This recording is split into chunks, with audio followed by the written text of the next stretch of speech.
Znam Crnu Goru baš jako dobro. Ono, nema livade gdje nisam krao jabuke ili mandarine ili šljive s jeseni i tako dalje.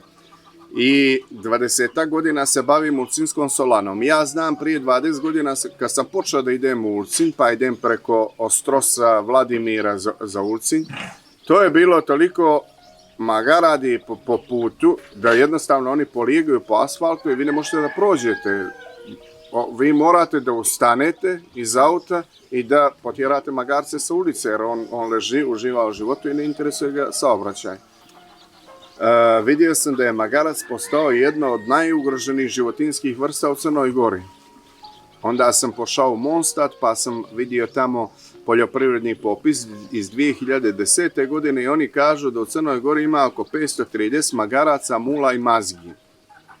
Što je u odnosu na 20 godina kad sam ja vidio koliko je tad bilo, to je bilo na stotine magaraca samo na toj dionici Vladimir, Ostros,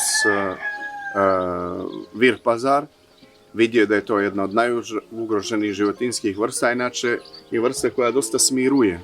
Ne znam, ako imate kontakt sa magarcem, on ljudima ima dosta tužne oči, nije on tako izgleda, ali ovi moji najmanje što su, oni su najmanje tužni, da kažem.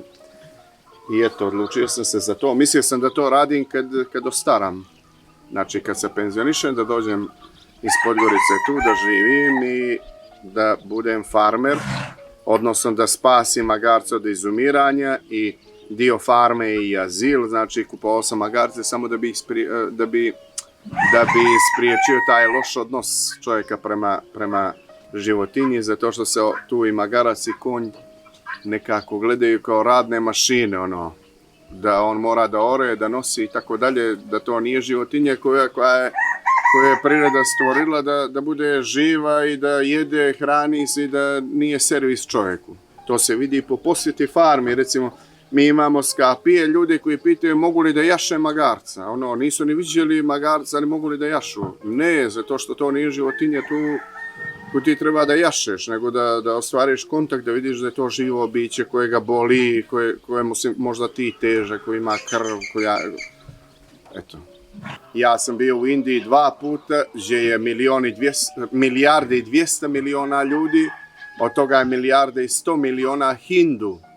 To su ljudi, to je religija koja ne smije da ugrožava ništa živo. Ali to nije kao ove naše religije, evropske i tako dalje, koje puno pričaju, a ovamo prave ratove, zavađaju ljudi i tako dalje.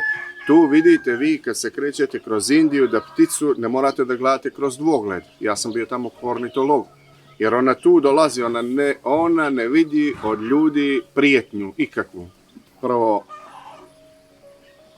to je bila jedna strasna ljubav prema pticama, a drugo, to je stvarno jedna lijepa nauka, to je jedno uživanje u životu. Vi idete sa dvogledom, vi ne idete kao botaničar koji gleda dolje, pa herbariše, pa pravi herbarijum i tako dalje. Vi dok ste u prirodi, vi sve vidite tamo, ništa ne nosite za sebe, ništa. Razumijete, vaš uticaj na prirodu tokom ornitološkog rada je nema uticaja, za razliku od ihtiologa koji mora da upeca ribu da vidi kakva je, za razliku od onoga ko se bavi biljkama koji mora da izvadi biljku pa napravi herbar i tako dalje. Ornitolog je taj koji ide kroz prirodu i ima otisak 0. I ptice su jako lijepe i nekako su, i sad puno filozofiram, ali one su stvarno simbol slobode, simbol prostranstva, one su lijepe i tako dalje. I sve je to nešto što čovjeka ne može da ostavi ravnodušnim. I to je možda razlog najviše zašto sam se odlučio da se bavim pticama. Škole su prilično konzervativne institucije i tu se neke lekcije nisu promijenile. Ja imam 2 sina i oni uče isto što sam ja učio prije 40 godina. Recimo, moj sin u 7. razredu osnovne, ja ga slušam u sobi on tamo buba, uči lekciju o mahovinama i on buba priča o mahovinama, anteridija, arhegonije, sporangija, sporogon. On je naučio, za tu lekciju on mora da nauči 10 termina koje će on sutra već da zaboravi. Samo da dobije ocjenu, jer tako ljudi, tako je naša djeca uče. Ali teško da se nađe neko ko mu je objasnio zašto služi ta mahovina, gdje se ona nalazi, zašto, čemu, kakav je njena uloga u prirodi i tako dalje. Znači, mi učimo dosta stvari koje su potpuno nebitne za život. Ako hoćeš da znaš o mahovinama, uzmi knjigu pa ćeš pročitati o anteridijama i o arhegonijama i tako dalje. Ali onu suštinu naše škole ne uče, zato što su to neke konzervativne institucije koje su napravljene da sipaju znanje, a u stvari djeca ne nauče ništa. Ja sam u gimnaziji bio programerski smjer, mi smo učili da programiramo, ali mi nismo imali kompjutere, nego nam je profesor govorio, kompjuter se upali tako što upalite u struju, pa pritisnete, pa se diže sistem. Ja sam tu lekciju morao da učim na pamet, kako se podiže Windows. Eto, mi i dalje u našim školama podižemo Windows, a da naša djeca ne znaju što je kompjuter. Ja sam imao na fakultetu jednog strašnog profesora, zvao se Božino Ivanović. Mislim, Crna Gora takvog čovjeka teško da će da ima. Prvo je bio čovjek, drugo je bio profesor. On je predavao evoluciju kad sam ja studirao biologiju. I sad, evolucija se u biologiji počiva na Darwinovoj teoriji. Znači, to je nekakva teorija koja drži vodu, izmislio je jedan čovjek. Ona drži vodu stvarno, razumne, ali je to teorija. Niko nije potvrdio da je Darwin bio u pravu kad je to pričao.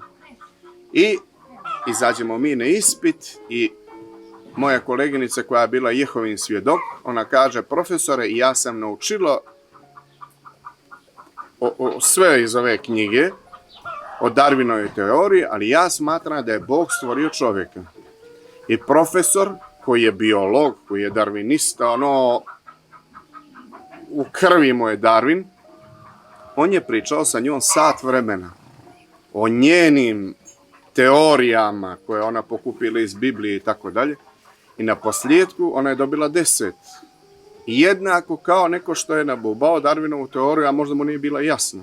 Zašto? Zato što je taj profesor sa njom diskutovao i zato što je taj profesor sa njom imao neki akademski razgovor o nekim stvarima.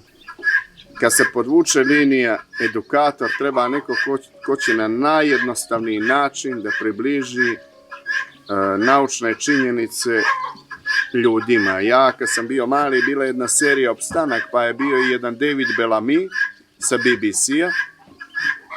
I on je te najstrašnije procese u prirodi, recimo fotosintezu, Krebsov i Calvinov ciklus, tamna i svijetla faza fotosinteze koja zadaje jade našoj djeci u 2. razredu gimnazije, a da oni najposlije ne znaju da raštan koji je zasađen u hladovini sporo napreduje zato što nije na suncu, jer njemu treba sunce da bi vršio fotosintezu, ali ta lekcija iz gimnazije neće naučiti, jer on treba da nauči tamo nekakve OH grupe, neke jabučne kiseline, nekakva razlaganja, a neće naučiti suštinu fotosinteze. I David Bellamy je recimo u tome uspio, zato što je on baš na tom primjeru koji je koristio moj džed, zna da raštane smije da sadi ispod drveta, jer je hladovina, jer nema fotosinteze, ali moj džed to nije umio da objasni, kako je to dobro objasnio David Bellamy. Tako, ta jednostavnost je u stvari suština edukacije, jer je sve najposlije jednostavno. Nismo imali, do sad je preko 70.000 to ljudi došlo, mi nismo imali nekakvu negativnu, kako se kaže to, neko ne loše mišljenje. Mi nismo naišli na vaspitačicu koja je tu dovela dijete iz vrtića, a da mu ona nije iz sveg srca pričala o prirodi, o procesima o prirodi i to na način da dijete razumije.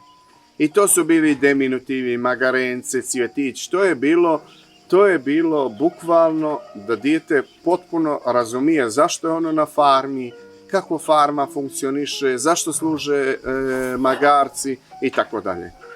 Za razliku od predškolskog uzrasta gdje je nekako edukacija stvarno super, oni pjevaju pjesmice, oni ostvaruju kontakt sa magarcem i tako dalje. Mi imamo iskustvo sa osnovcima i srednjoškolcima da oni dođu da gledaju magarca preko telefona. Bukvalno bilo je djece da uđu sa kapije i da oni snimaju svaki njihov korak, da oni gledaju magarca kroz telefon. I nekako im bude interesantno to 5 minuta da im oni daju šargrepu i jabuku i da se tu završi stvar. I ti profesori koji su dolazili, stvarno je bilo neki koji su dosta dobro radili sa djecom, ali isto dosta je bilo oni koji su radili kičmenjake, pa on ima ovo, pa on ima no, što biologa na posljedku ne interesuje, jer ja ako želim da se bavim magarcima ili kičmenjacima ili nešto tako, ja ću to da pročitam u knjizi i to je to. Niko im nije objasnio da magarac nije preživar, recimo. Pa došao tu, jer to nije za predškolski uzrast, nego srednja škola ili osnovna, pa da se kaže krava preživa, ona ima dvije pregrade, pa vraća hranu, pa preživa i tako dalje. Oni su pošli sa farme da nisu čuli da magarac nije preživar, da ne znaju razliku između papke i kopita i tako dalje. I to je nešto jer to ne piše u lekcijama i to je onda, kad ne piše u lekcijama, onda profesor nije toliko kreativan da neku stvar približi djetetu na neki drugi način. A to je bilo, recimo, kad sam bio mali, možda bio 7. 8. razred osnovne, recimo. Ja sam uvijek jako volio životinje, ali to je bilo vrijeme Jugoslavije, majka je kuvala pileću supu, krompir sa telećim mesom, nije bilo ono, ajmo malo vegetarijansko, malo ovo, o tome se nikad nije razmišljalo. I vazda me tjerala da popijem tu supu, da pojedem taj obrok i tako dalje. I onda sam nekako, kad sam vidio da konačno mogu, lupio rukom o sto i rekao, ja više meso neću da jedem. I nekako tad prvi put vidim da sam ja postao da svoj život uzimam u svoje ruke. Možda je to odgovor na to pitanje.